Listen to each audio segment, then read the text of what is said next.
Good afternoon, ladies and gentlemen, and welcome to Oldham County Fiscal Court. I'm Judge Executive David Vogel. Happy to have all of you here today on the second day of April, a nice spring day in Oldham County. I'd like to ask everyone who's able to please stand for the Pledge of Allegiance. I pledge allegiance to the flag of the United States of America and to the republic for which it stands, one nation under God, indivisible, with liberty and justice for all.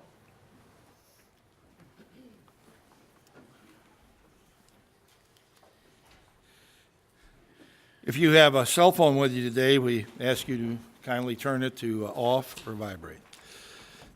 The first thing I'm going to ask the court to do before we do anything here today is appoint Tina Schaaf is our clerk for today. So move. All right, any discussion? All in favor, please say aye. Aye. Anyone opposed? Motion carries. Now I'd like to ask Ms. Schaaf to please call the roll.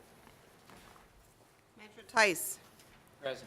Magistrate Harrison. Here. Magistrate Greenwell. Here. Magistrate Hounds. Here. Magistrate Hawkins. Here. Magistrate Dye. Here. Magistrate Logston. Here. Judge Vogel. Here. Having all members of the fiscal court present, this meeting is now in session. Minus Brent Likens. Minus one. I'll stand corrected. Brent Likens not here. I didn't see it. Sorry. Meeting now in session. Is there a motion to accept the agenda? Second. Any additions? Deletion. Deletion? All right. Yes, Judge. Road Committee met today, and we'd like to see the speed limit reduction request taken off the agenda for Forest Park Drive. All right. Delete that item. Any other changes? Hearing none, all in favor, please say aye. Aye. Anyone opposed? Motion carries. Now I'd like to ask Ms. Schaaf, our custom here is to read the minutes from our last meeting for our members here in the auditorium today and for those watching on television.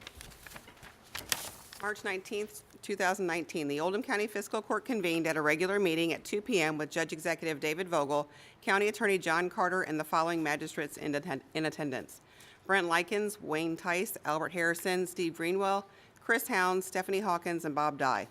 Magistrate Logston was absent. Approval of agenda. Motion made by Magistrate Dye and seconded by Magistrate Greenwell to approve the agenda after removing the first reading of proposed changes to Peddler's Ordinance as submitted. Motion carried unanimously. Approval of the minutes. The minutes of March 5th, 2019 were read aloud and approved unanimously. For public comment, County Clerk Julie Barr announced she returned $378,937.03 to fiscal court for excess fees in 2018. Rick Knoll, 1180 Pattons Creek in Pendleton, inquired about the status of the new traffic light installed at the intersection of Highway 146 and Highway 53 in LaGrange. Judge Vogel stated he anticipates delivery in March. The jail budget for fiscal year 1920. Jailer Mike Simpson presented the proposed fiscal year 2019-2020 budget for the jail. Solid Waste Management Summary Report for 2018. Solid Waste Management and Recycling Coordinator Becky Zockline presented to the court a summary report relating to Oldham County Solid Waste Management in 2018. The Police Department Annual Report for 2018. Judge Vogel provided an update regarding the investigation into stolen street signs in Oldham County. He announced the thefts were part of a Snapchat challenge and 18 juveniles are being criminally charged. Police Chief Greg Smith presented to the court the Police Department's annual report for 2018 and responded to questions from the court. For County Administration on the payables, motion made by Magistrate Tice and seconded by Magistrate Dye to approve the payables as submitted. Motion carried unanimously. For contract agreements and resolutions, the quitclaim deed for East Kentucky Power Cooperative. Motion made by Magistrate Tice and seconded by Magistrate Dye to authorize the Judge Executive to sign the quitclaim deed, conveying all rights, title, and interest of described property in deed to East Kentucky Power Cooperative as submitted. Motion carried unanimously. For personnel actions for dispatch, motion made by Magistrate Likens and seconded by Magistrate Hounds to hire Holly Simpson as Telecommunicator 1 at $15.38 per hour effective April 1st, 2019 as submitted. Motion carried unanimously.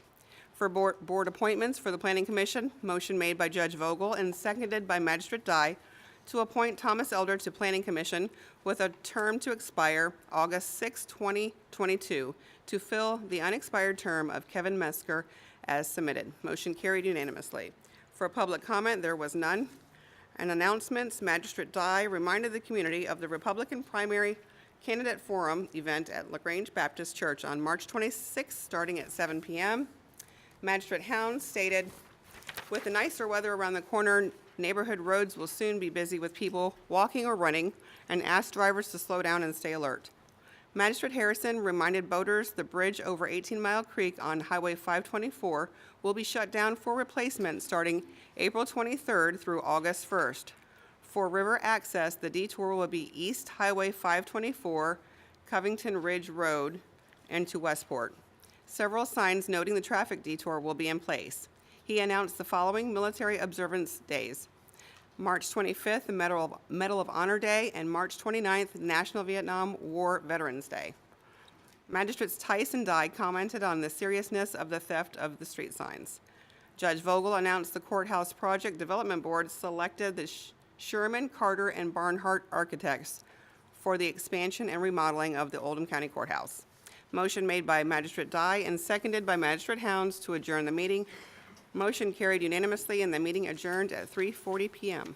You heard the reading of our minutes from the March 19th meeting. Is there a motion to approve? Second. Are there any corrections? I would like to mention under the public comment, Rick Noel, he had inquired about the traffic light to be installed. It hasn't been installed yet. The latest information that we have is that the poles have been manufactured, they're being power coated, and we're hopeful that they'll be installed sometime here in the next month or so. I don't know exactly, it depends a little bit on when the poles arrive and also the schedule of the contractor who is doing the work, but we're all very anxious to have those lights installed in downtown LaGrange. Hearing no other corrections, all in favor, please say aye. Aye. Anyone opposed? Motion carries. It's time now for public comment. That's the time during our meeting when we allow and invite anyone from the community who has something they'd like to address the fiscal court, able to do so. We generally allow 4 minutes for each individual. Is there anyone here who would like to address public comment? Okay. Come right forward and step up to this podium and ask you to state your name and address, please. J.D. Coffee, 2003 Forest Park Drive. Okay. Probably guess why I'm here. That Forest Park Drive speed limit reduction, I'm curious why that was taken off today. We decided to stay with the guidelines that we've used in the past, and that is to get a petition signed. My understanding, those guidelines aren't from the past, that they're something that was designated recently to be used moving forward. That's not correct. I've been on the court going on my 17th year, and we've used a I'll give you petition. my email. I'd appreciate you sending me some documentation, some information on that. Because using a petition in this scenario is only setting us up for failure. I've talked to Jim Silliman, talked to Magistrate Hawkins. Jim Silliman specifically told me that he's done his research and his investigation and that he agrees it needs to be done. It definitely needs to be done. 35 miles an hour in a neighborhood is not, I'm sure you certainly understand that. I'm looking out my window Sunday morning and there's a young lady, or actually it was an older lady, pulls a kid from the back seat and puts him in the driver's seat to finish going down the street. We've all done it. That scares the crap out of me at 35 miles an hour because we got people going 45, 50. Okay, so again, that road has straight runs and it's got hills. Okay, the people on the straight runs are going to be the ones that are for it, no doubt about it, because people can't even back out of their driveways at this point. The people on the hills and back there that are the ones gaining speed, they're not going to want to be slowed down. You go down that street and you get a count of the people on the straight runs and the hills. There's a majority, and it's not the ones that are going to be in favor on that straight run. So we're literally setting up for failure. We all know it needs to be done, and if we do a petition and we fail, If we all know it needs to be done, then it shouldn't be in trouble getting a petition. we meaning me and you, not the people that are driving down that road. The people that are driving down that road, the majority aren't going to want to be slowed down. We all know that. Most people don't want to be slowed down. This is a microwave society, as Rick Pitino would tell you, right? So if we do a petition and we fail, we're risking people's lives. There are people that walk dogs up and down that street, okay? If we do a petition and it fails and we don't reduce this speed limit and somebody gets hit by a car because somebody's on a cell phone, my building was ran into with a guy on a cell phone yesterday. But if somebody gets hit with somebody riding down the street and a cell phone going 45 miles an hour, I'll drop that article on your desk and say, we failed these people. We failed, me and you, because that means I didn't get it done and you didn't listen hard enough to me. A petition, if it does not work, is going to fail the people that live on that road. We keep talking about if it doesn't work. You maybe need to give it a chance to work. I understand that. I've done my homework. I've done social media outlets where I've put that word out to people, and I got absolutely hammered. And I came off a very gentle, nice young man in the beginning. I can promise you that because, you catch more bees with honey. I will fail because I have put that out there in social media, which is a more prevalent avenue these days, okay? I will fail. There's no doubt in my mind. And that means we will fail. We will fail all the people that are scared to death to walk up and down that street and walk their dogs and walk their kids in a stroller. It scares the crap out of me. And that's the only reason I'm here. I'll be honest with you. I'm at the end of the road. I couldn't imagine being in the middle when people are really getting after it. People are braking by the time they get to my house, and it still scares the crap out of me. I've got a nice big front yard that my child cannot play in. We fully expected you to be at the road committee today where you could have voiced these concerns, but Well, you did my not. understanding was I would be saying the same thing twice, so I wanted to say it while I had all of you in one room. Okay, that's fine. To be honest with you, that was my decision, to just not say the same thing. I didn't want to be in this situation where you're hearing the same thing twice. And my fault, I probably should have reached out to Jim and informed him that was my decision. But it was it was a cognizant decision. It was A lot of things are hammered out at committee once. meetings. A lot of things are hammered out at committee meetings that preclude what we do here in court. Okay, I was not aware of that. Otherwise, I would have been saying this there and not here. To be honest with you, I thought this was a step two, or I thought, that was a step to this. Okay. I think our 4 minutes are up here. I Okay. feel that you made your point adequately, that you would like the speed reduced on Forest Park Drive. So I welcome a next step if you could point me in the right Has direction. the petition, a petition been taken among the residents of Forest Park Drive? Pardon? A petition taken among the residents of Forest Park Drive, petition is not applicable to everybody just driving through there. The petition would be from the people Sure, who certainly. live on Forest Park Drive. Have you Yeah, taken? my social media directive was towards the people that were on Forest Park Drive. You may have to go door to door to get it done. I don't mind doing that. I'm scared to death of failure. And I'm pretty sure we're going to get to that point because I've taken I know. steps Well, to you may be fail if educated. you can't get your neighbors to agree to it. Well, can I get you to tell me that if the petition fails, that this motion doesn't necessarily fail? If you can tell me that, I'll do the petition. Well, If the petition I failing can't- is the final word, I can't guarantee that. if the petition failing is the final word, then that's the problem I have. Petition will be considered if you come with a petition from your neighbors agreeing with your position, and that'll be considered by the road committee. So that's the most I can tell you today. So I appreciate you coming When's the forward. next road committee meeting, Mr. Greenwell? First Tuesday in May. A week from now, No, a month from now. or excuse me, a month from now. Yes. Okay. Thank you, Mr. Coffey. Yep.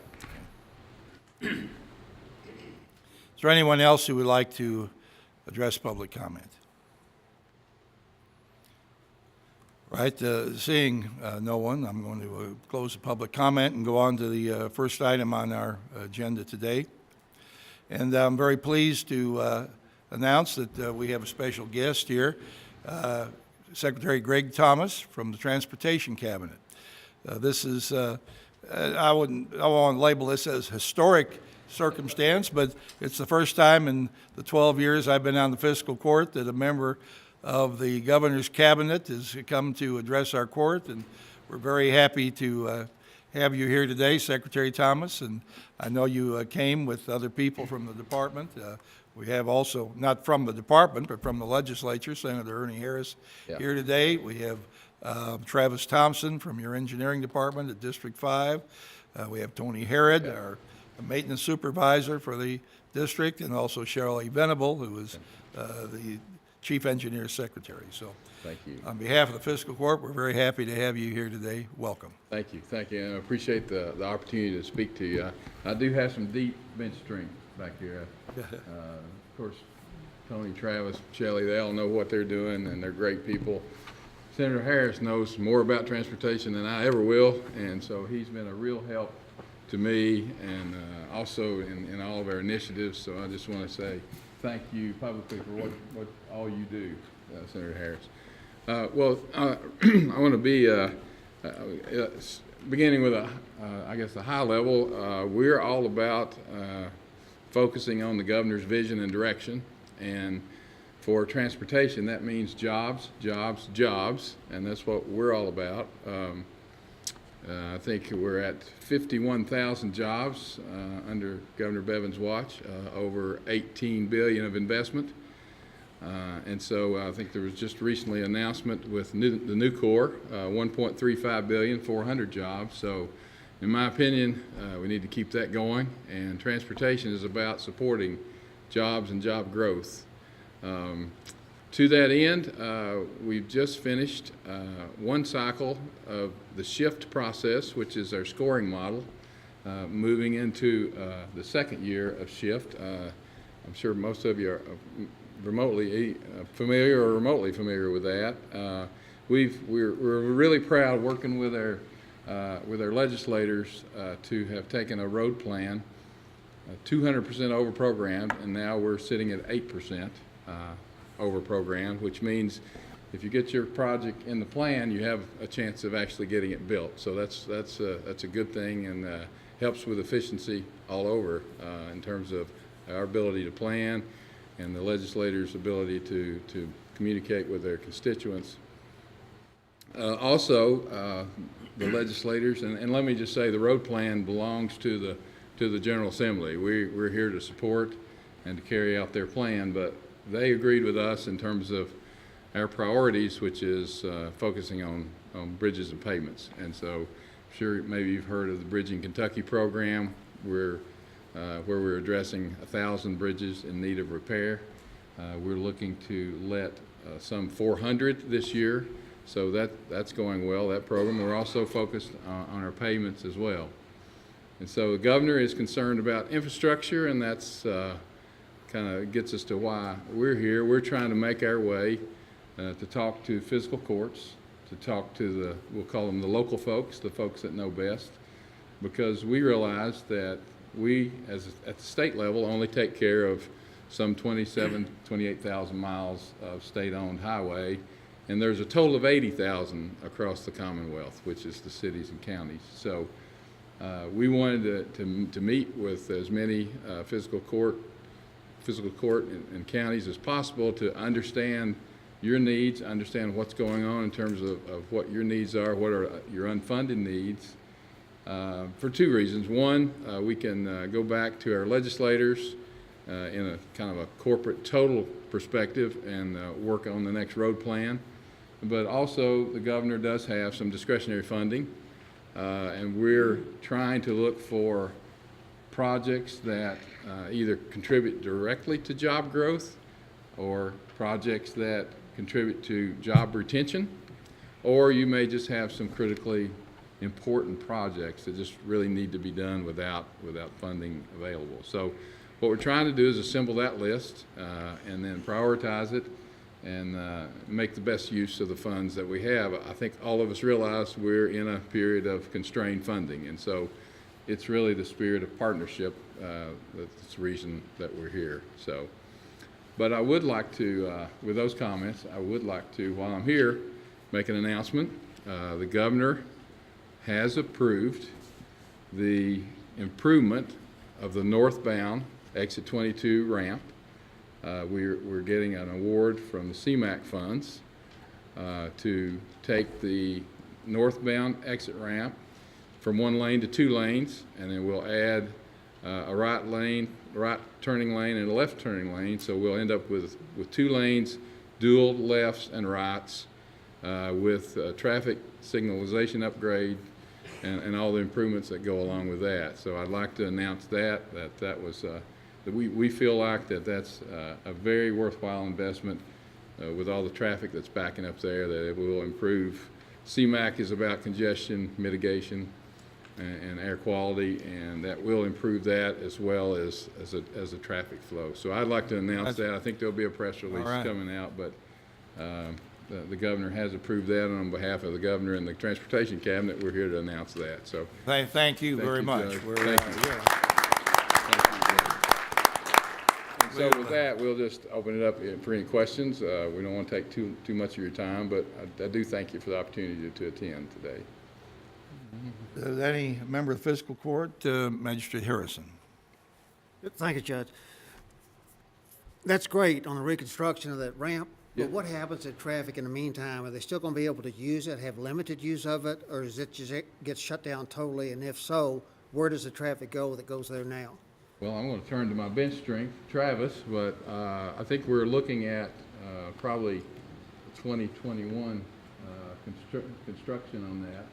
But Travis, why don't you go into what happens during the transition? Right. This is Travis Thompson, and I can't really totally relate with the Secretary's position, but I know he's the captain that points the ship, or, the governor's the captain, your assistant captain point the right. ship. Travis These is are down guys in the that know what engine they're room doing. here, That's and so he's going to tell us how the nuts and bolts work, okay? Okay, with the construction on the ramp, we would keep the ramp open at all times. We would shift traffic over slightly. The Secretary's talking about we'd widen out to a dual right and a dual left, so we would probably have, of course, we've not designed this yet, but we would make the contractor keep the lane open as it is, but shift traffic over while we're working on one side, and then once that's fully widened, we would shift traffic to the new pavement while we work on the opposite side. And construction for something like that would take one season. It wouldn't go over multiple years of construction for a single ramp. Thank you. Magistrate Hounds. Just hang tight here, yeah. Secretary, I've been dealing with an issue on Ash Avenue. It's a state project. Yeah, that's, unfortunately, that's on my way home, too. Yes, So I- yes, it is. You don't live very far from there. Yeah, I know, that's I know right. that. That's right, yeah. We started that project April of last year. And now I don't even want to tell you that, you probably know the date too. It's not April of this year, it's going to be finished. I don't know if there's anything that can be done, but it's every week people calling and complaining. The neighbors, obviously, if you've driven through there, you know how bad the road is. Yes. Public safety issues with having the light there. It's just, if there's any way we can pick up speed on that and not use the date that was given to me last week, which was far enough into the future that we don't want to talk about it. It's, Okay. Well, Travis and I did talk about that, and thought it may come up. you should drive it on your Yeah, way I know, home. You I can know. show. So, but we'll do everything we can. You want to comment, Travis? One of the, Is that the sanitary sewer issue? Yes. Yes, We- yes. my understanding is sewer department is working on the relocation plans, and those should be ready fairly soon. Plans have been finalized, is what I've been told, but Yes. construction is still a couple weeks out, which is a little Sounds disturbing. like, yes, our contractor may not be starting until close to May, maybe, it sounds like. So, with a finish of construction Don't sometime even in say the it. summer. Don't- Sorry, I didn't wanna- Well, let's just say we'll make it a priority. We'll go back. I'll talk to Matt and to the team and see if there's anything that can be done. I would I appreciate hear it. your concerns. Okay. Do everything we can. Thank you. Magistrate Dye. Good seeing you again. Thank you. You too. I've got, a lot of people in my district use the ramp at I-71 and the freeway to get downtown Louisville. And do you have, is there any, I don't think there's anything really on the radar just yet, but do we have any idea when we think we can get that on the radar? You're talking about the 71 260 Snyder. 265 I-71. Yeah. So, yeah, that is on the radar. Oh, is it? Yes, it is. I think we're looking at southbound collector distributor ramps, but we're looking at probably letting that toward the end of the year. Oh, really? I didn't think it progressed that far. Yeah, Well, that good. is a priority, so. Well, that's three pieces of good information we've done here today. You can come back more How often. am I doing? I wipe away the attaboys pretty quick, so that's, but anyway. Magistrate Greenwell. Thank you, Judge. I know you have the Bridges Initiative going, and I know we have some bridges here in Oldham County that are going to get fixed. There's one in particular on Highway 53, and I thought you might be going back to the office this afternoon and you would go across that bridge, but it's Highway 53 and Floyd's Fork Creek. Bridge was built in 1937. It handles a huge amount of traffic every day, and of course, nothing's getting narrower or smaller. It's getting bigger and wider. And anyway, that is a bridge that is of major concern to anybody that travels between LaGrange and Shelbyville and ultimately Frankfurt. Is So, that more capacity concern or repair concern? repair and design, yes. Do you know It's, if that's on the bridge in Kentucky? I'm not aware. No, we'll check that. okay, Okay. I would appreciate that. Thank you. Follow up with that, yeah. Are you still using the CAT Strength program? Cat Strong. CAT Strong. A few years ago, a bridge was reinforced here with a product developed at UK that was. The T3 program. Really made it. It's a carbon fiber design filament thing, and we actually saved $50,000 by restructuring this bridge using this product, and it's as good as it is brand new. The University of Kentucky Engineering Department the developed it. Transportation Center? Yes, yes. Okay, It's a fantastic product. okay. We don't have any bridging folks here. I don't know, Travis, do you know?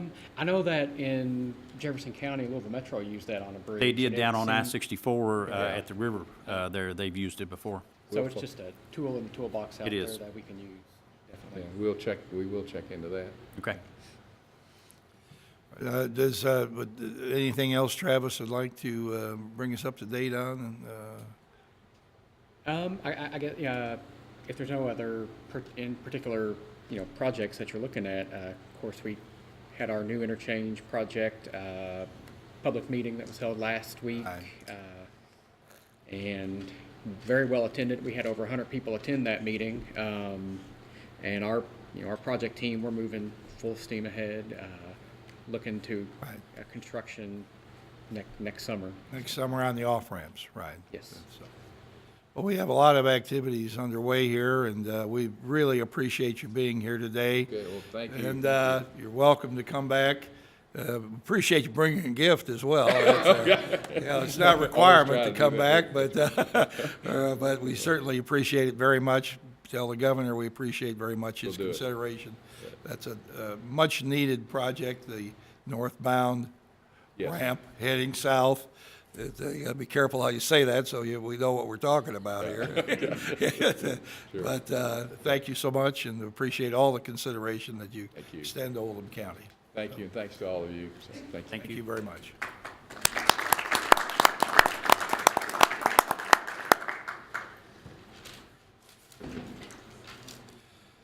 The next item on our agenda here today, also pleased to announce another visitor. This is Michael Gritton. Michael is the chief of the Kentuckiana Works program, and we're participants in that. And we have an agreement here that Kentuckiana Works would like to have us sign, and Michael's going to explain it and bring the court up to date on the activities of Kentuckiana Works. Happy to, Judge and members of the court. My name is Michael Gritton. I'm the Executive Director of Kentuckiana Works. Most basic way to explain this is Congress invests in workforce development partly through a law called the Workforce Innovation and Opportunity Act. The money flows from Congress to each of the states. Each governor is allowed to hold on to 15% of the money, and they can spend it on workforce projects. Can't build roads with it, but they can spend it on workforce projects. The other 85% comes down to boards of directors, and I'm the executive director that works for that board. The board has a majority of business members. It also has members from folks like Chambers of Commerce. So I want to thank David Bazanis, who's a current member from Oldham County, and Magistrate Tice before that was a member of the board. So I want to say thank you for that. And essentially, we have about a $12 or $13 million budget this year. About half of that comes from that Workforce Innovation and Opportunity Act. The rest comes from other funding streams that we cobble together wherever we can to try to help people raise their skills and connect to jobs. The way you'll see that work rolled out in Oldham County is we do the work through contractors in serving adults. Rest Care Workforce Services has that contract, so they provide mobile services in each of the 6 regional counties, including in Oldham, so they're here a couple days a week. There's also a youth program called the Kentucky Youth Career Center that works with 16 to 24-year-olds mostly young people who are struggling to make a transition, either didn't graduate from high school or struggling to make a transition to work. And that program is run for us by Goodwill Industries of Kentucky. What is in front of you today is one of the things the state requires is they want the chief local elected officials to sign off on who the fiscal agent is who manages that federal money.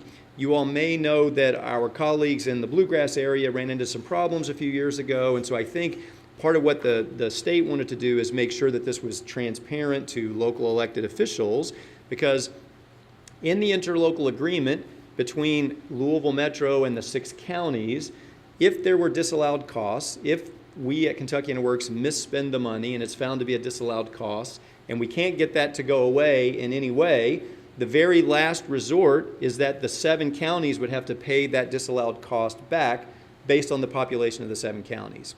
Now, I want to assure you right away, I've been in this job, I've been lucky enough to have it for 16 years. In my 16 years, we've managed over $220 million of money. We've never had a disallowed cost. We've never had a significant audit finding of any kind. And we do not expect to get those kinds of things. But part of what the state wants to do is to make sure that this is transparent to people, because every now and then there are problems, and when those problems emerge, folks in local government say, well, how did this happen? Who selected the fiscal agent? So the agreement in front of you is asking each of the chief local elected officials to sign off on Kentuckiana Works, the board, being the fiscal agent for itself, because we moved to that situation about 6 years ago.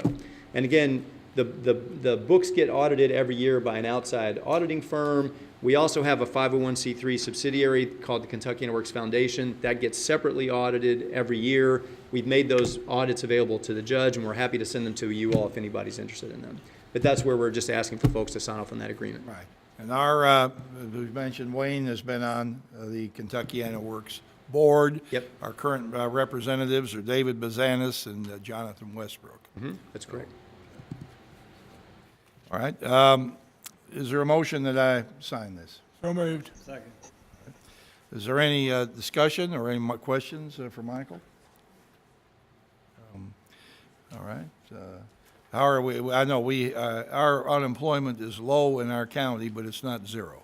It's We not do have- zero, right. but it's low. And again, obviously, you all benefit from having these high education rates, but there's still young people we're serving through that Youth Career Center. And we've been talking to your community foundation folks who are still trying to connect a few people who may not be connected to the economy in the way they'd like, to see if we can work with them to try to do more.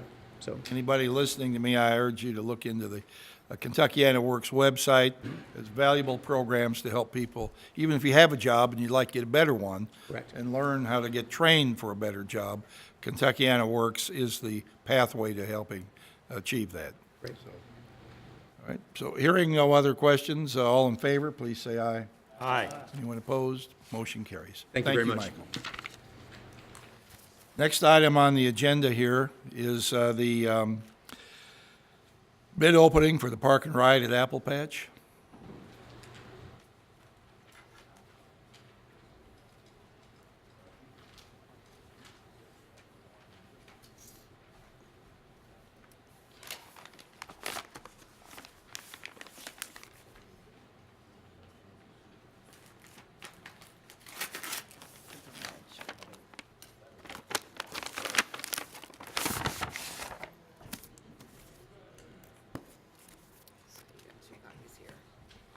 All right, Matt this Construction.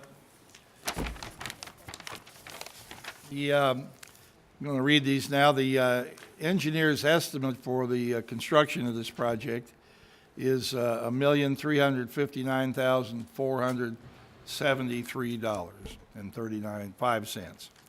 All right, here's Mac Construction, $1,539,000. $1,539,000.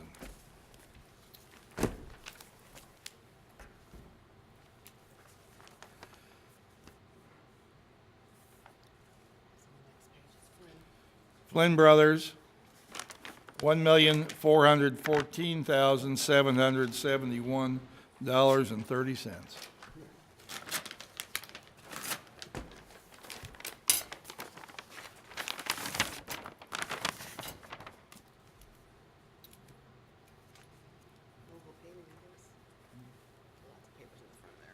All right, this one Louisville Paving Company. Let's see here, where is it? Okay, let's see where it is there. Got a lot of paper here.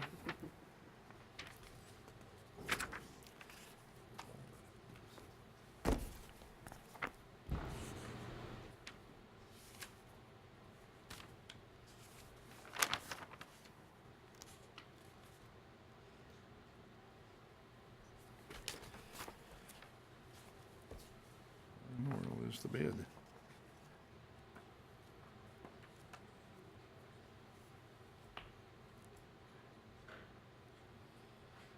I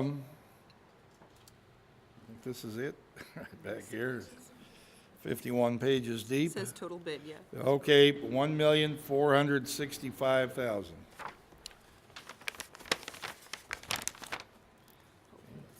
Help if you put it on the front page, not 51 pages into the thing, but, okay. I found it, okay. All right, we'll take those, and you anticipate, you want to look at those? And, all right. We're going to have an announcement today. All right, we'll announce later recipient of the bid, all right? Judge? If they've all overbid, does it have to be sent back out to be rebid? There's a percentage that we can go over on the bids, and I didn't do the math. So what we have to do is see if they're qualified and look at the bids and see if they're within, I think it's 8%. So it looks like they might be over. Okay.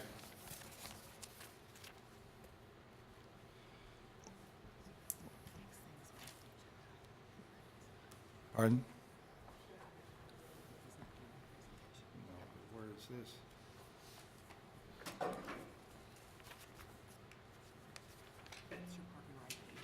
Okay, but,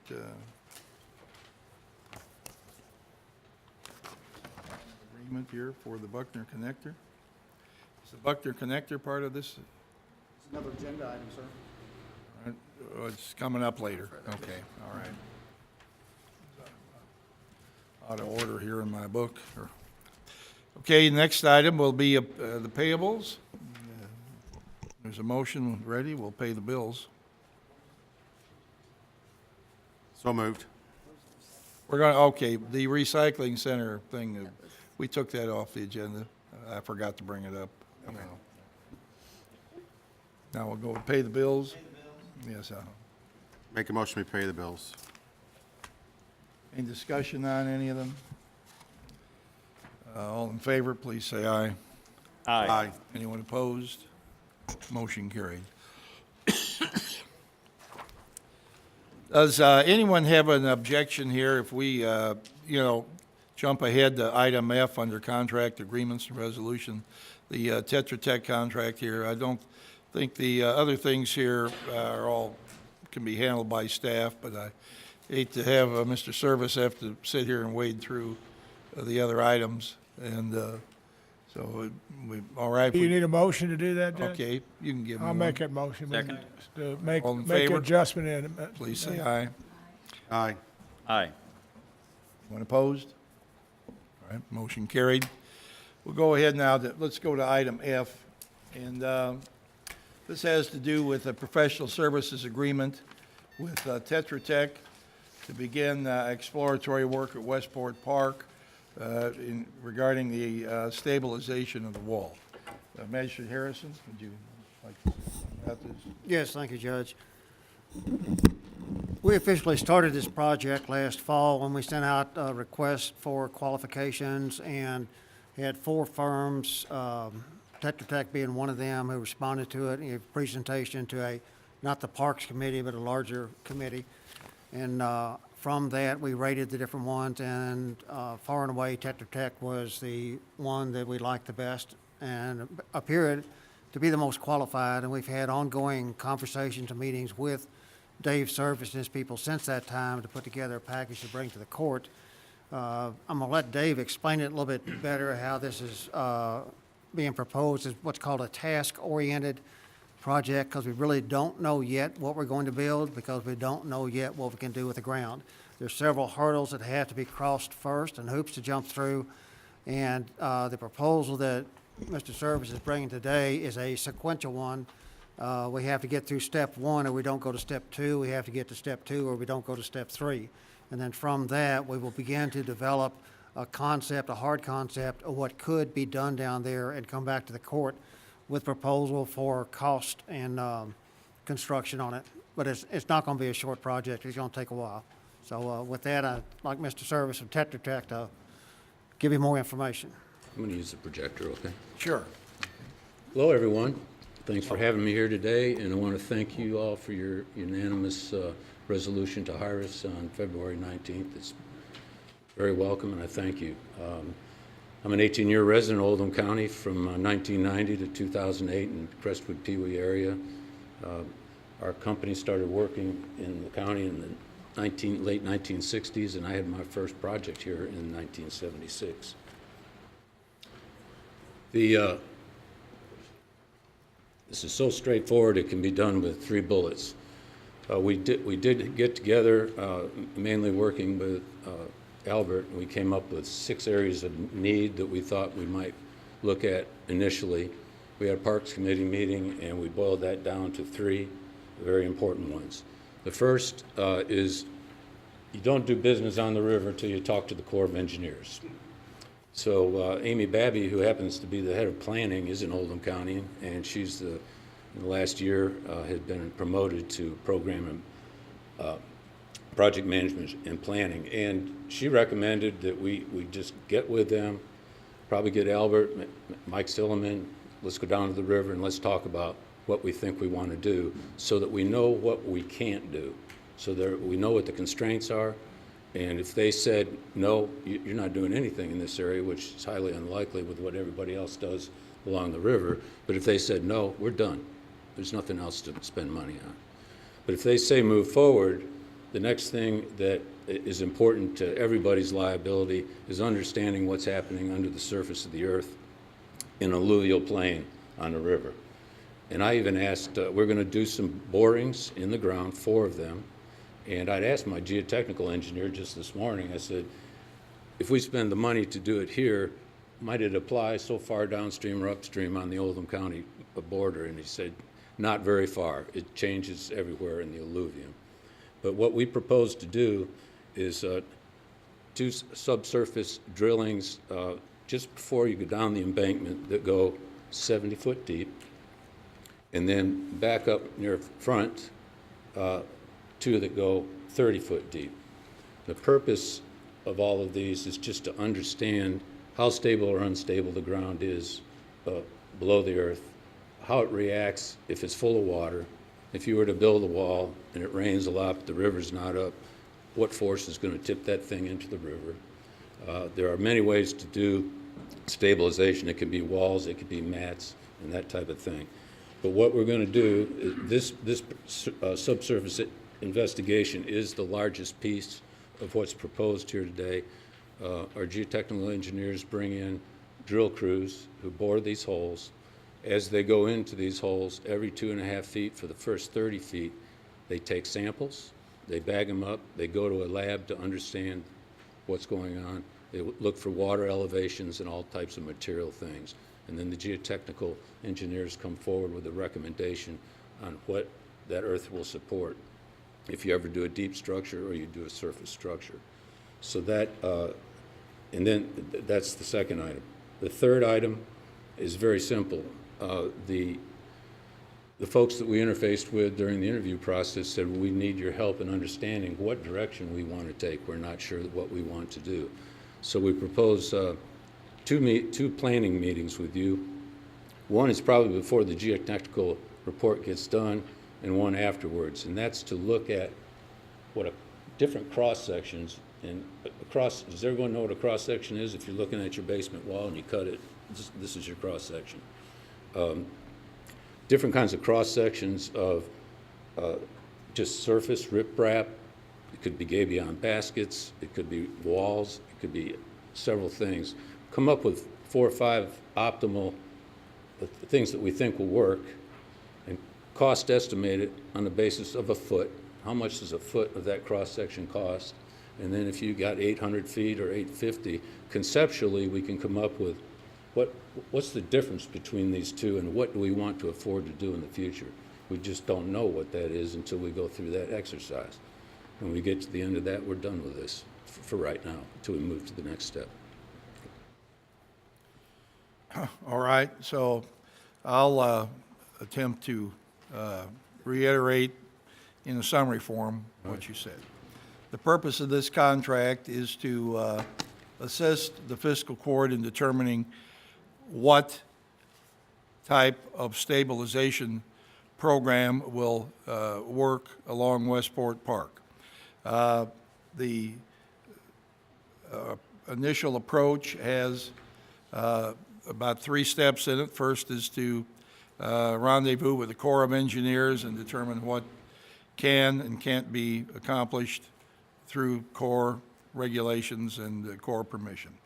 The second step would be to take underground samples at the Westport Park to determine what is in the ground and how that subsurface environment would respond to anything happening along the river to stabilize the bank.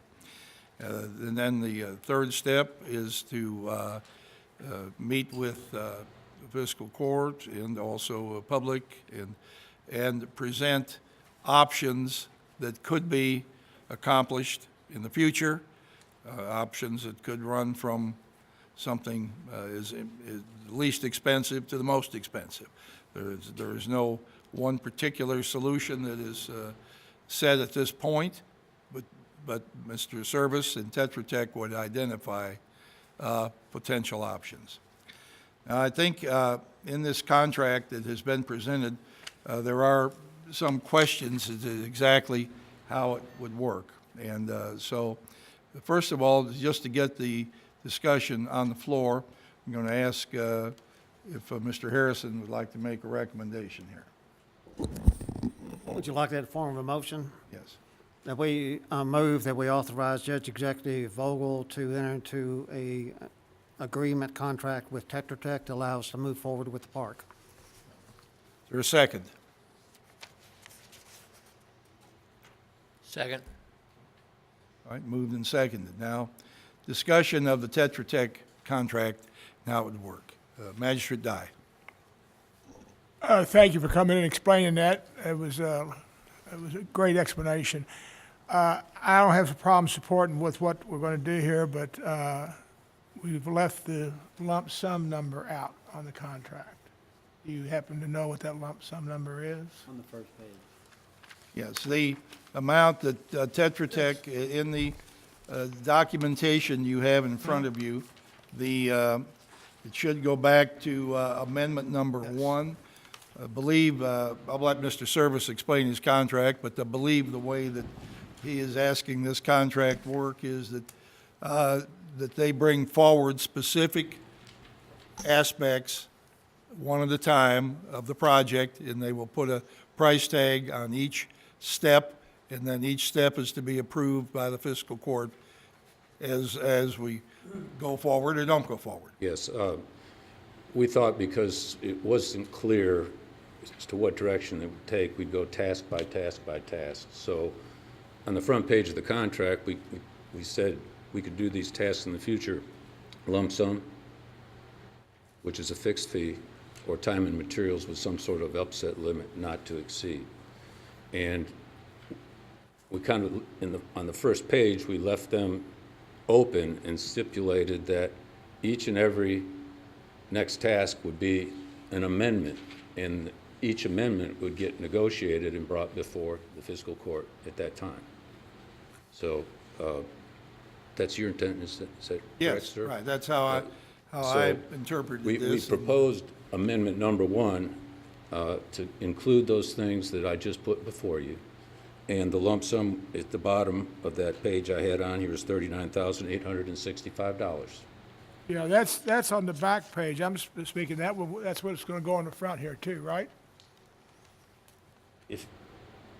No, sir, the intent was that would be just kind of open, and we would take amendments as they came without, you know, just as they come up. The first one is this one, the next one might be $20,000, it might be $5,000, it could be whatever we stipulate coming out of these first 3 steps, in the direction that we want to go. Judge But kindly. each amendment comes back to the court for approval or non-approval. And so Yes.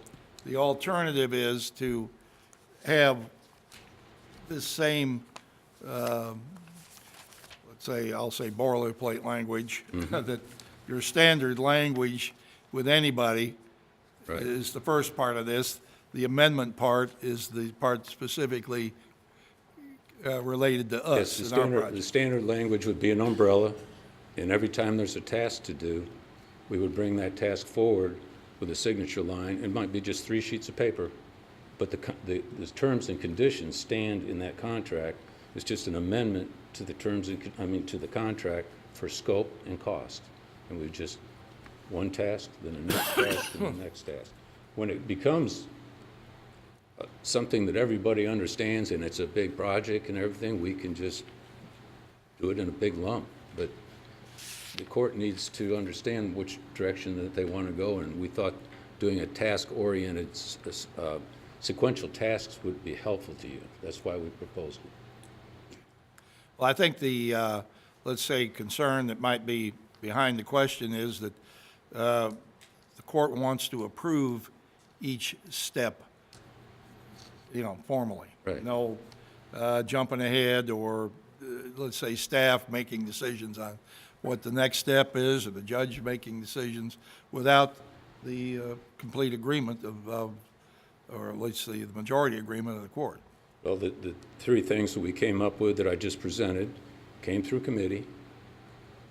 The next time there's another task to do, I would assume that the committee would speak about it, and we'd bounce things around before we brought it to the court, and it would be amendment number 2 with a signature line for you and the signature line for a representative of our company. So that- Well, Judge, I'm a little more comfortable with having every item, as you say, amendment item or a task. I'm a little more comfortable with putting the 39,865 on this, which will match the back of what you told us you were going to do. And then when you come back to us a second time, we can generate another piece of paper that looks like this and put another number up there. Amend the contract and the contract amount, not the Right. language, just the See, contract. right now, I don't feel comfortable. I don't have any problem with the judge, of course, but I have a problem giving somebody the privilege to sign this contract and have an open blank at the top. I understand what you're saying. I wish I was to get some people to give me a check like that, just sign it and not fill in the amount, but that doesn't work either. So I would like that number to be, this number to match the one that's on the back page, and I'm good to go. And I'm in agreement. I think that, I understand what you're trying to do, create a blanket contract and then subsequent amendments. Right. I think it makes more sense to have a contract for each individual task, because it's clean. This is the amount, and then, we may end up with 5 contracts or 4 contracts. It's a matter of how we do paperwork. I can have that ready tomorrow. See, this way, when you do the boring and stuff, and you come back with something to take back to the committee, you'll be paid for that work, and then we move to the next step, as you said, if there is another step, and we don't even know that yet. That's the way I would prefer doing it, if that's the pleasure of the court. Judge, Yes, sir. Dave, is this type of contract standard in your industry? It's standard in the federal, it's used often, but the federal government uses it all the time. You take the Louisville District Corps of Engineers, they have, one of the contracts we're involved with them is vertical construction for the Army and Air Force nationwide. And they see programmatically from their congressional budgets where they think things are going, but they don't always know exactly where things are going. So they'll go out and advertise to all the consultants for, they might put a $3 million cap or a $5 million cap or whatever. It's just a capacity number. And then as projects come up, total projects, not just tasks, we need this building built on Scott Air Force Base, will you please design it for us? You will go negotiate some sort of a 6-digit fee to do the design and construction administration for a $15 million building. And that $15 million, the fee goes against that cap. And as soon as that cap runs out, you're done working for them. Or, you know, or sometimes they're called hollow. A consultant might never get a single assignment. So it's quite prevalent. It's done on a lot bigger things. This is a smaller scale thing here, what we're doing. I was just using that model because it's very prevalent in the industry. What you could do on this contract, which you're not ready to do, is say, we think out in the future it's going to cost this much, and you're going to charge $30,000, $8,000, certain numbers against a bigger cap, and when that cap runs out, then you're done. Or you renegotiate the cap. And I understand your concern about having those blanks there. That's why the sentence was over the top of that these things will be negotiated task by task. In essence, I'll quit. Yeah. For those here, those watching and listening who are not familiar with Tetra Tech, this is not a local company. It's a huge company with a local office, is that correct? 17,000 people and 400 offices worldwide. Worldwide. Yes. So you're used to working with contract language like this? Yes. And the task-oriented type process? Yes. Does that help you as far as the timing on it? I mean, that's one thing I'm saying. I understand Magistrate Dye's concern, but if we have to jump through these hoops on every amendment, isn't that going to throw in an inordinate amount of delay into the project that maybe could hurt us? It slows things down. I mean, it's approval every time, but it sounds to me like the pleasure of the court is that each time an amendment comes up, we're going to be here anyways. Is that what I heard, folks? I think so. So Right, that we're going to have, each amendment is going to have to be approved. There's several steps within this one amendment that we aren't going to approve, micromanage each step. We're going to be looking for the result, I think. But I want to ask Jim Urban, when we do a state contract and we get an amendment on it, do they send the amendment to the contract, or do they send the entire contract all over again with the amendment? They just send supplemental agreements, so it's not the entire contract, it's just what we're agreeing upon for the next phase. Is that what's going on now for the extension of Eden Parkway? No, that's what's coming for the Buckner Connector. We're on supplemental agreement number 3, and it's only for the amount in that agreement. So another agenda item you'll have in a couple of items is So what exactly Mr. this. Service is suggesting or recommending is not unusual at all. That's correct. I Bigger understand. projects. I understand that being listed as an item you can kind of throw away later, it's done, but we do this all the time with the state. Thank you. Measure Tice. Did I understand, Dave, if you could answer, did you say you could do what Chris asked with no problem? do what? Did you say, yes, you could do what Chris and Bob had asked it with no problem? If we're going to go through the motion every time, all we do is we take amendment number 1, the language in it, we take it out, we stick it in the scope of work. And then we put the number on the front of the page.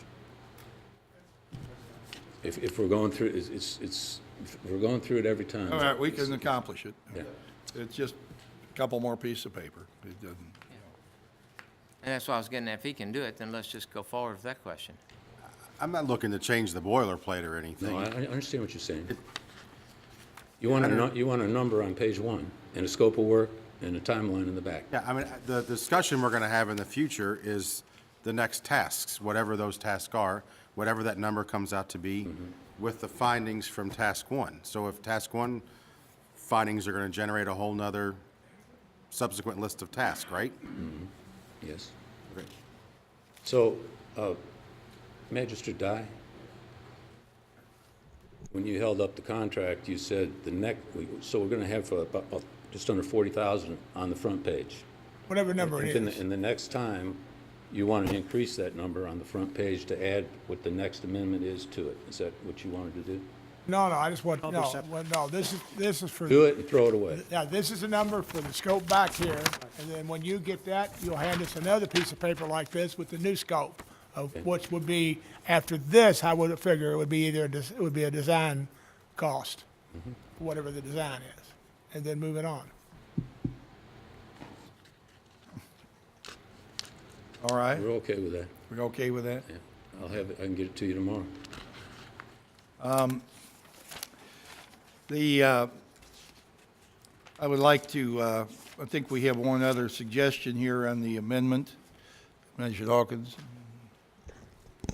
I'd like to recommend on the amendment number 1 to agree for professional services. It's going to be page 4. Under number 1, Louisville District, USACE site visit. Second to the last line where it mentions specific county representatives. I'd like to strike that, please. The line, it says Tetra Tech will meet at the site with, and then it gives 2 specific names, Albert Harrison and Jim Silliman. I'd like to recommend that change to Tetra Tech will meet at the site with county representatives designated by the judge to, and then continue the sentence, manage follow-up questions and USACE documentation. I didn't write all that down that fast. All right. You want to send it to me, or, okay? Do you want me to repeat? Yeah, and I can also repeat it. And I'm wondering if, this is more of a discussion document, and probably I shouldn't have Amy Babby's name in there either. I should just say representatives of the Corps of Engineers and representatives of the I was county. going to leave that on you. Is that okay? Sure, All right. sure. If you'd like to take her name off and just leave Tetra Tech representative. Yes, sure, no problem. Right, and Tetra Tech and county representatives. County representatives. All right.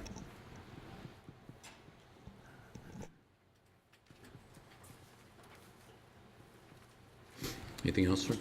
Okay, okay, we have a motion and a second on the floor.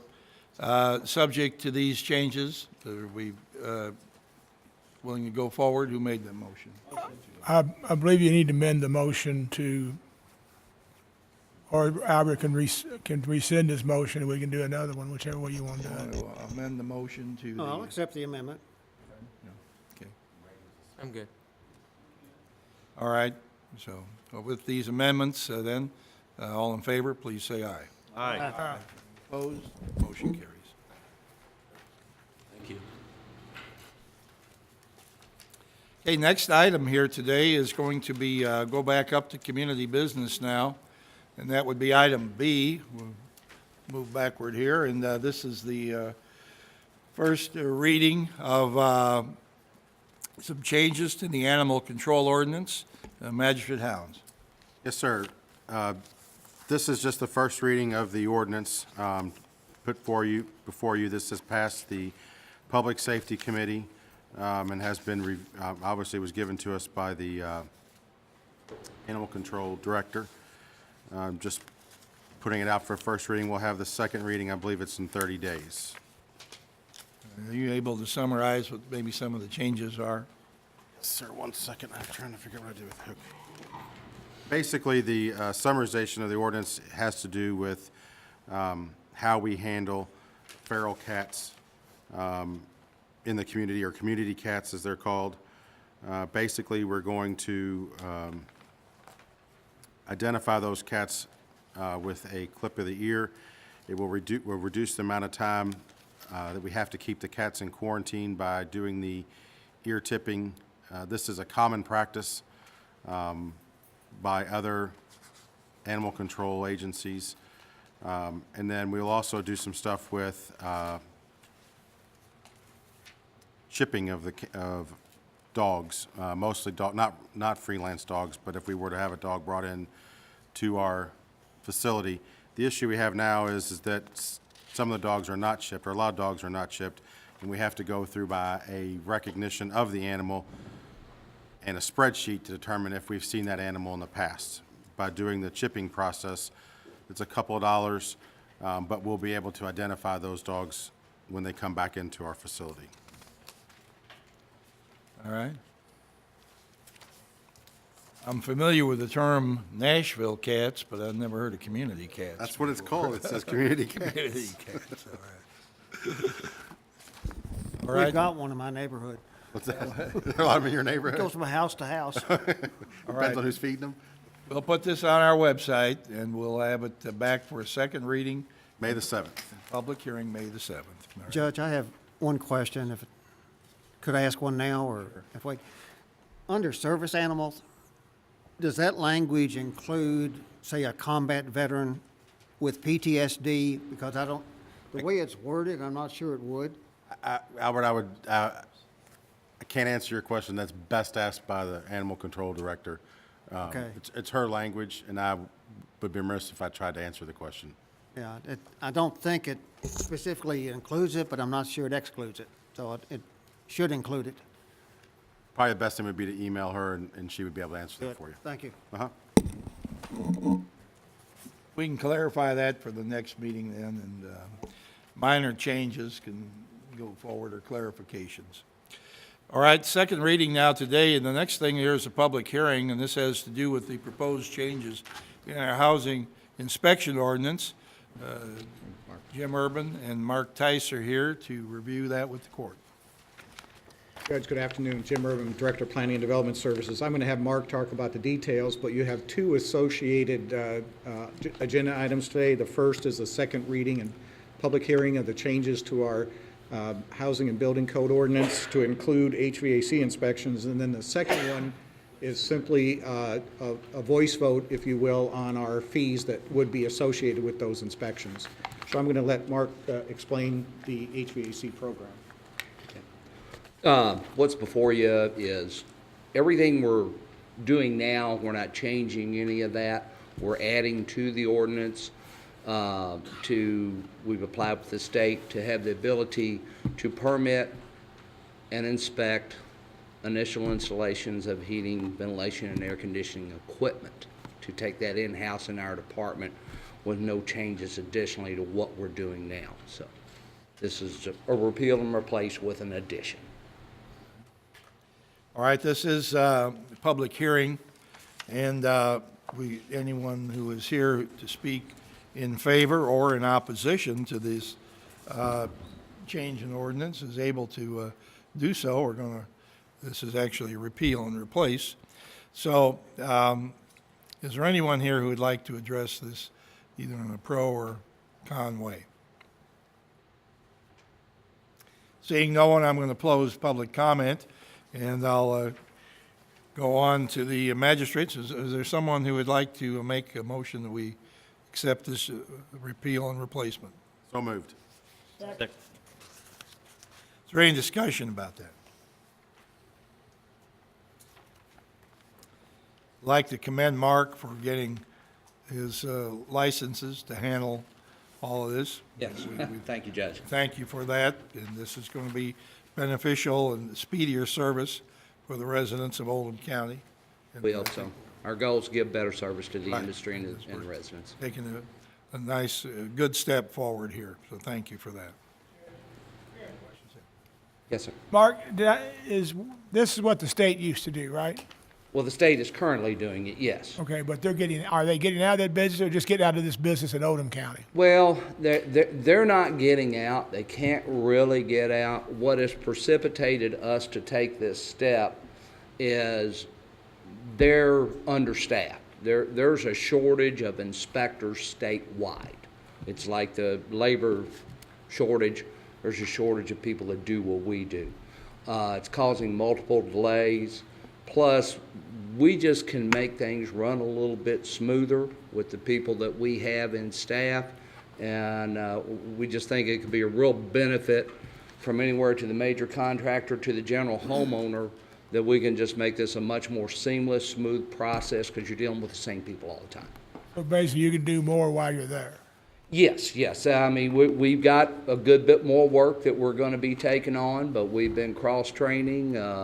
I've done some stuff. We're in the process of cross-training the our electrical inspectors, and I expect one or both of them to be dual certified before too long. So we've been had this in the works for a while, and we think we can handle it, and we think it'll be a really good thing. All right, thank you. Yes, sir. Measure Tice. Judge, I'm not sure I need to recuse myself from this, but I am anyway, so. Okay. Well, I should- anyone else? I'm way too deep in. All right, we've had a motion and a second, and no further questions, so all in favor, please say aye. Aye. Anyone opposed? Any abstentions? Motion carries. Thank you.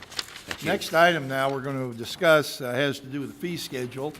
The fee schedule is based on the state fee schedule, correct? That's right here, Jim. You all have that in your packet. I don't know if we need to put that Do you up have on the overhead or not for the public, but simply, these are the fees that are supported by the state currently, and Mark, you can explain them, or... The fee structure, with us applying to take on local jurisdiction on this, the way all of the laws are written surrounding it is, yeah, there we go. Basically, we have to charge what they tell us to charge. We can't charge more, and we can't charge less. So you're approving a fee structure that we can't have a different one. That's just the way the law is written in the HVAC division, is we have to charge these fees. So it'll be no fee differential from what is currently being paid. Right, is there a motion we accept this fee schedule? Second. Any discussion on this? Magistrate Greenwell? Thank you. So regardless of whether the state did the inspection or we do the inspection, this is the fee. It's the fee that that the HVAC contractor would be paying, yes, sir. And it's not an increase from what it was 6 No, months sir, ago? it's exactly what it is right now, yes, sir. Okay. Anyone else? That is, the builders, developers are gonna be able to get the inspections done faster than it's waiting on the state. Well, it'll be a little bit more seamless too. The HVAC contractors can get their permits here locally instead of having to deal with Frankfurt. And I'm not saying there's paperwork in Frankfurt, but you've been to Frankfurt. We think we can do this much more seamless, and I know the service that we can provide will be a substantial upgrade, and I'm not beating them up. They're just very hamstrung personnel-wise. I didn't mean anything negative about Yeah, that. I just meant it's gonna be easier to go to you instead of going to the state. I sure hope so. We always strive to do it that way. I was trying to pat you on the back. Thank you, Mike. Appreciate it. Any further questions? Hearing none, all in favor, please say aye. Aye. Anyone opposed? Motion carries. Thank you. Item E under contract agreements and resolutions is the supplemental agreement number 3 for the Buckner Connector project. Good afternoon, Judge, Magistrates. As we usually do, this is yet another one of the supplemental agreements with the Transportation Cabinet. This is agreement number 3 for the Buckner Connector, which is extending Commerce Parkway from 393 to Mattingly Road. The agreement is for right-of-way phase, and the project provides $611,040 in federal funds, and there's a required local match of $152,760. What I wanted to point out is that in your packet, there's a spreadsheet that shows the project area and the right-of-way utility and construction phase, and at the bottom, we actually had to pencil this in, I think. We have locally $519,100 in local match already. The land for the first acquisition of the right-of-way was donated. So we're using that donated money to start this local match. So that $152,000 comes out of the $519,000. So I'm asking you to consider having the judge sign supplemental agreement number 3. Second. Moved and seconded, all right. Discussion? Magistrate Hounds? You used English, but I didn't catch it. So are we really out 152,000, or of the land acquisition, the donation, the $500,000 is less than 152? It will be less, yes. So the land was donated, and the value of that land was $519,100. So we have in the bank, so to speak, that much money, and that local match of $152,000 will be subtracted from that 519. So no cash is coming from us at this time? That's correct. All right. Everybody have that? Jim, let me ask you one question. Sure. Of the 519, that's what we get credited for the land being donated, and Yes. that's the county's part of it. But you said 132 was a part of our bill, 152. 152.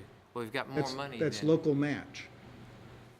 but we're going, the 152 in addition to the 519? No, it's subtracted from the 519. So there will, with this supplemental agreement number 3, there will be no cash outlay. It's going to come out of what we have as the donation of 519. Now, the balance You of the didn't actually say that clearly. Is that right? The first I'm sorry. time, no, the first Okay. time through, it That's why I was confused, sounded like, after we applied the 500 and there was still something left, but. I apologize. What I for was that. getting at, Nope, Judge, is I it sounded like we apologize had for that. leftover credit money. And we do. Okay, so And let me, where, does that go anywhere, or can we hold that, can we bank that for if we need it for something else? well, we are going to need it for the construction phase. This is a local project, and we will have a local match. So the balance of that 519 will be used in the construction phase. That's what I wanted to make sure. We didn't lose it, we still got it, so Correct. we can use it later. Thanks. Sometimes I know what I'm thinking, but I don't say it right. That's I all right. apologize for that. You got your facts, one fact ahead of the other there. I did. That's all right. Mhm. Is there, okay, let's talk about what the projected timetable is on completion here. Sure, so And the, when construction would begin. right, we're in the right-of-way phase. This is the second portion of the right-of-way phase. The first was the major land donation. There's a property and a building, and then there's also some temporary easements, and that is scheduled in our KIPTA funding, the Surface Louisville money for this year, and we're in that phase. Utilities in 2019, 2020, and we're actually in that 2019 phase, so as soon as we finish the right-of-way, we'll do the utility relocation, and then construction, which I anticipate to be one and the same. So utility relocation and construction, we're looking at a letting date, I think it's in spring of next year, by the time we get through right-of-way and Okay. get it authorized. So, just to, cut right to the bottom line here, are we expecting that extension to be into Mattingly by 2023? Actually, by 2020, we should have it done. It 2020. should be a one-season construction, yes. I mean, by the end of next year? Be in the next year. Okay. Well, Yep, Oldham got that, that's good, yep. It's a one-season construction. good. It'll be helpful to those, that office park will Yes, prosper, and it'll help traffic as well. sure. It's mostly so that industrial park, traffic doesn't have to go over the railroad tracks and out onto 146. I believe we had a motion and a second on that? Not yet. Not yet? Yeah, we Mr. did. Greenwell? I'll make that motion. No, we did. Yep. Di and myself were the Oh, motion. okay. Di was the first, I was the second. I was waiting, I didn't hear you. Did, okay. All right, is there any further discussion on this? Hearing none, all in favor, please say aye. Aye. Anyone opposed? Motion carries. Thank you. Thank you. We're down to the ERS wireless agreement. That's item number G. Tim Keel, discuss that with us, please.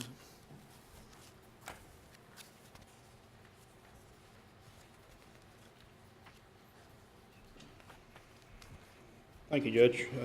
Good afternoon, everyone.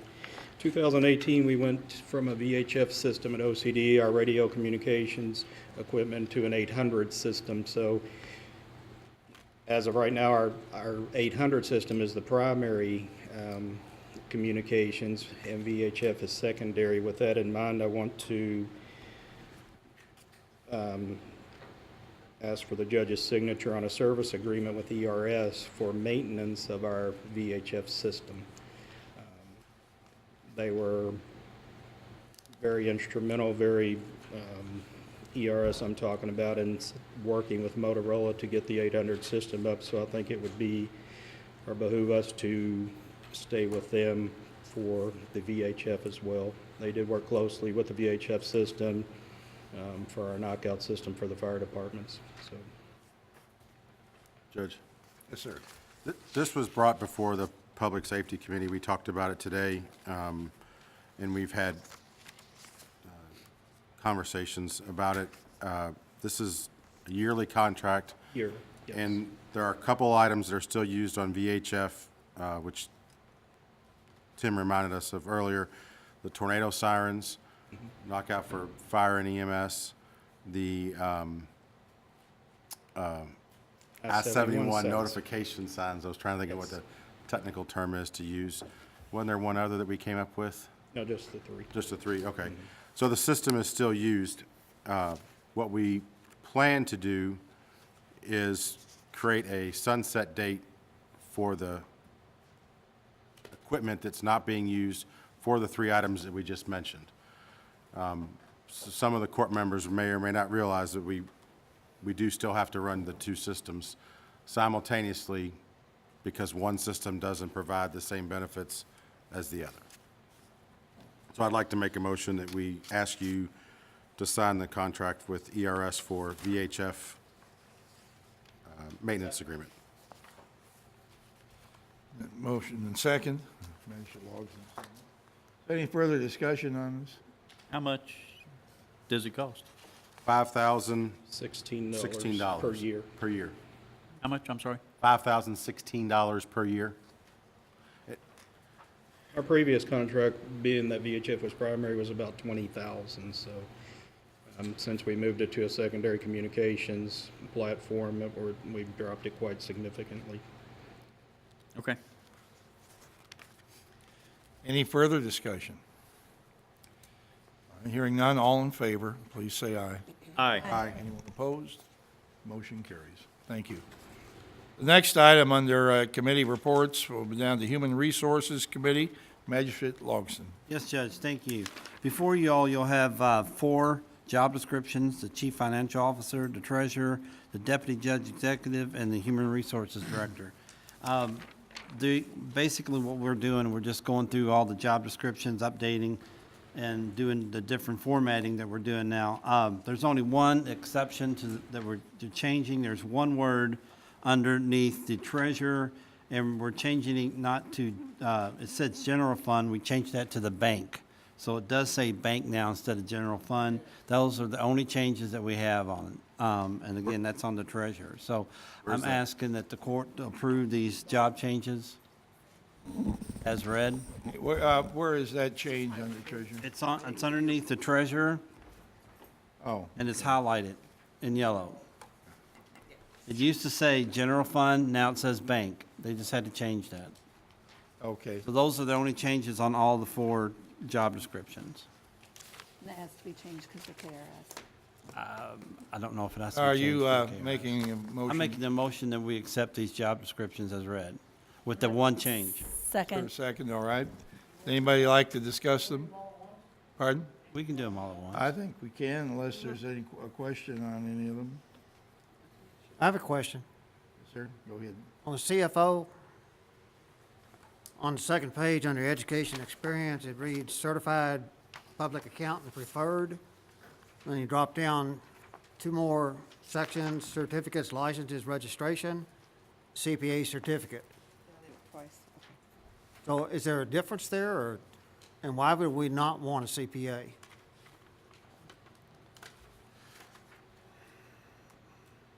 It's just the way it's been written. I don't, Tina, do you have any, I mean, it's just the way it's been. All right, it needs to be, need to delete one of these 2 things here. Does it need to say preferred, or does it need to just say CPA? Is that what you're trying to say, Albert? Yeah, one place it implies you need the certificate, and the other place it says it's preferred. You can't do both. Well, let's take the under education experience. Would you make a motion that we delete the certificate, public Certified public accountant, CPA preferred. Take that line out and just go with the education says CPA down below. Yes, sir, I'll make that motion. Is there a second on that? Second.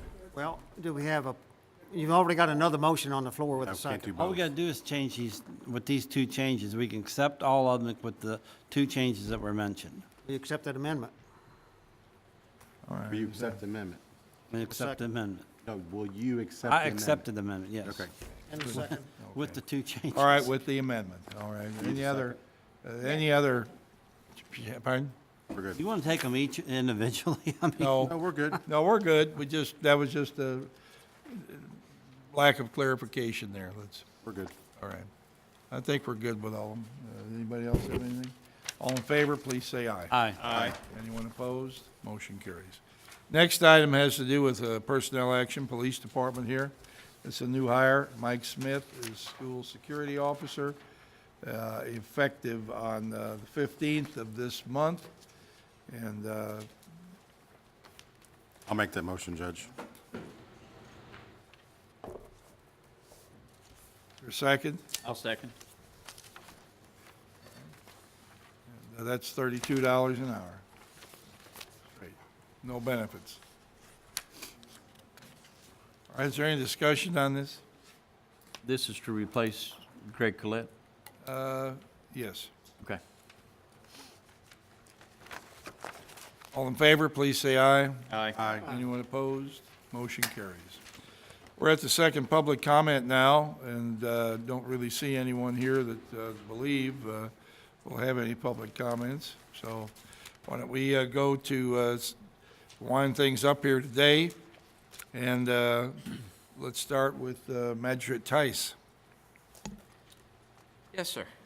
One of the things I wanted to mention is in the Economic Development Committee meeting today, where Jim Urban was present. One of the things that Planning and Zoning is working on, and that's the manufacturing of alcohol in Oldham County, distilleries and/or barrels, craft, beer craft, et cetera. They're going to be presenting that to the, and Steve, I may need you to help me on that, make sure I got the dates right, to the planning, it's the SRC committee, and they're going to be presenting that to the full Planning and Zoning, and I think that's on May 28th. Does that sound right? That is correct. And then we'll hear it shortly thereafterwards.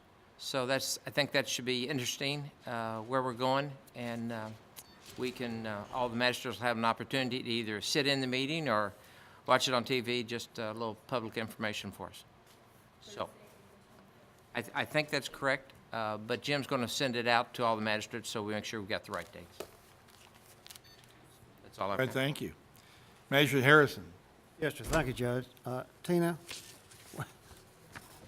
Great job, thank you. Thank you. Tina has just put up on the screen a map of the Westport area. Again, I'm trying to get information out to all the people with boats. I'd rather say with boats than boaters, because it sounds like voters. Anyway, this shows how traffic's going to be rerouted beginning on April 23rd, which is 2 weeks from today. The bridge at 18 Mile Creek is going to be replaced. 3 weeks from today. It is 3 times 7. There's 7 days in a week. Thank you, Mr. Greenwell. Magistrate Greenwell. 3 weeks from today. It's still the 23rd regardless. But it will be closed through August 1st is the deadline to reopen it. East 524 is the alternate route. Some people call it Covington Ridge Road. I think it's actually both. There will be signage at west and east 524 with the intersections with 42, also signage at the end of Highway 53, and we may have to supplement that with the county's help at 18 Mile Creek Road. 18 Mile Creek Road, as far as we know, will remain open for local traffic, and also for local traffic only, Smith Lane and Bohannon Lane. They are not shortcuts, so please do not try to take them. We will have some assistance from the Sheriff's Department directing traffic for the first few days, and we just hope everything goes well. Second All right, thank item you. on military days on the calendar, April 5th is Gold Star Spouses Day, and April 14th is Air Force Reserve birthday. Thank you. Measure Greenwell. Thank you, Judge. It's spring break in Oldham County. The traffic is lighter and the living is easy. All right, thank you. Magistrate Hounds. Just one thing, I was wondering if we could get the magistrates to leave the first reading of the animal control ordinance, unless you want to take it home in the binder. I did. Okay. It just would save on paper and everything, because we're going to reproduce the same thing in a couple of weeks. So that's all I have. Well, it'll actually be a month. Month, yes. Okay. I have to stay in there for a month, so that staying in anything for a month is, Could be difficult. yeah, they'll probably have to take it out and stack it up in the corner. All right, Magistrate Hawkins. I'd like to piggyback a little bit on what Magistrate Tice was talking about regarding economic development. That public meeting, I believe, is April 25th, and I believe that's here in this room. Yes. But we'll have another fiscal court between now and then to verify the location and the time regarding all the new things coming from economic Talking development. about study review committee, or? Right, right. And the public hearing, it's not a public hearing, a public discussion. Well, we'll be amending the planning and zoning bill if they enact or approve recommendations. Yeah. So the public will get a chance to hear that and speak on April 25th. Yes, but they can also listen in, on April 25th. Yeah. So that's all I have. Okay. Measure Die. Thank you, Judge. Each of the magistrates received a blue folder. This is the budget from the Conservation District. This will be part of the budgeting process for the next year. If you, since you can get a little ahead of the game, if you want to take a look at it, if you have any questions, you can contact John Bernarski directly or contact one of the people in the Finance Committee, myself, Magistrate Hounds, or Magistrate Greenwell. Thank you. All right, Magistrate Logston. Nothing. Okay. And of course, we missed Magistrate Likens here today. If you haven't noticed, we have a newly painted front door of the Fiscal Court building. If you haven't seen it, take a look at it when you drive by. It's, I think they've done a real nice job, our maintenance department, getting that improved. It's a lot more, let's say, jumps out at you, and it looks nice. It was well done, and it seems to, create a sense of more transparency into the clerk's office. I believe the word is pops, Judge. Pops, It right, pops, yeah, yes. right. The first time I saw it, I thought, well, did we put two new glass doors on there or something? And for some reason, the contrast in the paint helps you see more clearly through the door. I mean, it causes you to look at the glass more or something. I don't know what it is, but it came out nice. Which door has improved its curb appeal? There's two front doors. County clerk's front door. Okay, well, there's one on the other side too, Well, those two metal doors have a different type of glass shape in them that was a lot more open, but the front door seemed to be, it could pop more. Okay. So it's the door of the original building. Thank you. A new term. Better curb appeal. All right, before I stop today's or end today's meeting, I'd like to thank Tina Shaw for being here today with us, and also wanted to recognize the ladies in our organization that won the tablescape competition, I guess you'd call it, at the program, was that not Salute to Women? Celebration of Women. Celebration of Women, and last week, so congratulations to that. For that, it was very nice.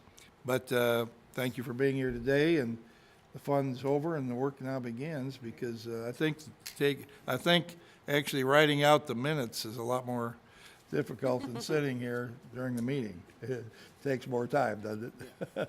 Are you going to do that, or Sheila? She'll do it off my notes. I see, it's all on videotape, She has so her way, she yeah. can come back and find it. You're going to just give her some notes. Judge, now that you said I've been remiss, Dr. Feely won the Woman of Distinction Award for 2018. So I wanted to Congratulations. give her a shout out on that. Thank you. Dr. Feely, thank you. Is there a motion to adjourn? First of all, Oops. no, I'd like to thank Mr. Carter for being here. I know he put in a tough day today. I did, overdid myself. Oh, yeah. Thank you for being here. Well, it's like the doctor. He's paid for what he knows and how to respond when the circumstance comes up. So didn't have anything to respond to today, but you were ready. So thank you. Is there a motion to adjourn? So move. Second. All in favor, please say aye. Aye.